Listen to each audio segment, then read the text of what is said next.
कौन घटना थिला ताहा तो एक प्रकार भाव स्पष्ट होई नहीं किंतु जहाँ अनुमान करुछि या एक हिट एंड रन रास्ता रु सीधा सड़क भाव सीधा रास्ता जाइतला सियाड़े गाड़ी टर्न न करिकी फुटपाथ ऊपर को गाड़ी आसला आ फुटपाथ ऊपर एभली भाव जो श्रमिक माने ए जगह शोई था ए जगह से गाड़ी माड़ करिछि ये होछि तार चित्र कि किभली भाव एठी दुर्घटना घटाई गाड़ी यहाँ हिट एंड रन कह जाउछि तो जो भली भाव एठी श्रमिक माने शोई गाड़ी हठात आसला ऊपर चढ़े की पड़ेला यही घटना गाड़ीटा आउ एक जगह रही धौली थाना पाखे गाड़ी रखी दि जाता से पुलिस उद्धार करी जो व्यक्ति जो श्रमिक मरीचंती परिचय पुलिस फोटो जारी करी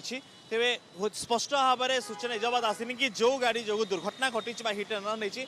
कौन थिला परिस्थिति ताहा हुए तो आउ किस समय पर स्पष्ट हो भुवनेश्वर वीडियो जर्नलिस्ट संजय मलिक अनुज दास कनेक्ट न्यूज।